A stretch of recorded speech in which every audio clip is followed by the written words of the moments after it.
কামনা করছে, পানির ভিতর ছেড়ে দিয়ে নাচানাচি করছে, আনন্দ উল্লাস করছে, রং মাখামাখি করছে বৃষ্টি পাওয়ার জন্য।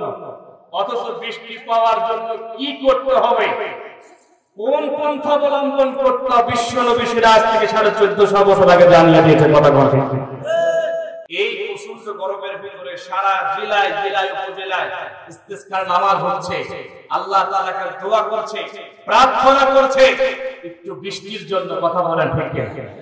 কথা বলেন ঠিক কি না? বৃষ্টি দেওয়ার মালিক কে? গরম দেওয়ার মালিক কে? আল্লাহ তাআলা। কিন্তু আফসোস হয়ে গেল, রাজবাড়ী জেলায় নামাজ হয়েছে, কুষ্টিয়ায় হয়েছে, কিন্তু মানুষ এখন পর্যন্ত কি পুষ্টির মানুষ। রাজশাহীতে দেখলাম বৃষ্টি কামনা করে, বৃষ্টি পাবে এই চিন্তা ভাবনা করে তারা কি করেছে, আল্লাহ তাআলার সাথে শিরক করেছে, তারা অপসংস্কৃতি করেছে। দুইটা ব্যাঙকে ধরে নিয়ে আসে, দুইটা ব্যাঙের গায়ে হলুদ দিয়ে সব রং টং দিয়ে দুইটা ব্যাঙরে তারা বিয়ে দিয়ে পানি ভিতর ছেড়ে দিয়েছে যাতে বৃষ্টি হয়। যারা নাউজুবিল্লাহ করে তারা কি সুবহানাল্লাহ বলে?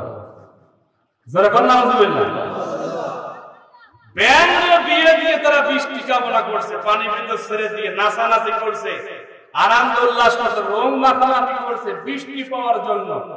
অথচ বৃষ্টি পাওয়ার জন্য কি করতে হবে, কোন পন্থা অবলম্বন করতে হবে, বিশ্ব নবী আজ থেকে 1450 বছর আগে জানিয়ে দিয়েছে। কথা বলতে এটা যে রহমত আসবে কি করে, এটা আবার মিডিয়া দেখিয়েছে।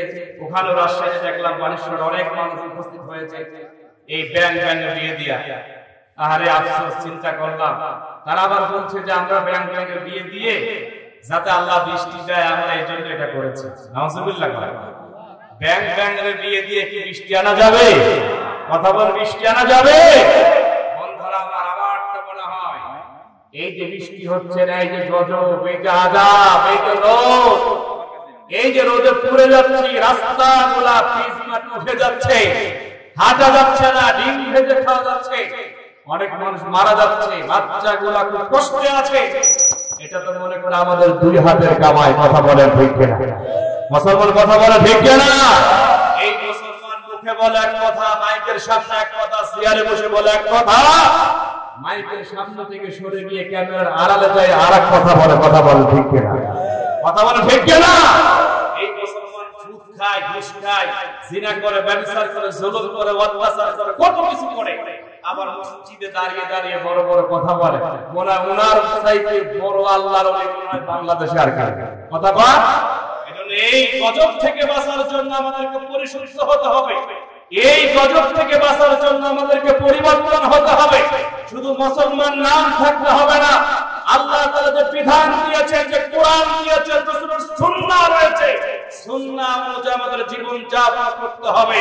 আমাদের ভুল থেকে আল্লাহর কাছে তওবা করতে হবে।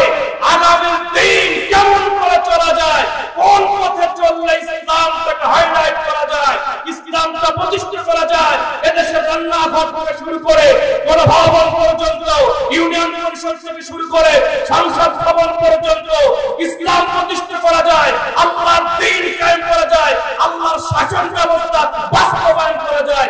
আগামী দিনে এই সবগুলোকে ধারণ করে আমরা যদি মাঝে ময়দানে কাজ করতে পারি, আল্লাহর রহমত অনিবার্য আসবে। এই কথা কোন ঠিক না? কিন্তু আমরা আল্লাহর রহমত যখন বিপদে পড়ি, তখন আল্লাহর রহমতের কাছে দৌড়াই।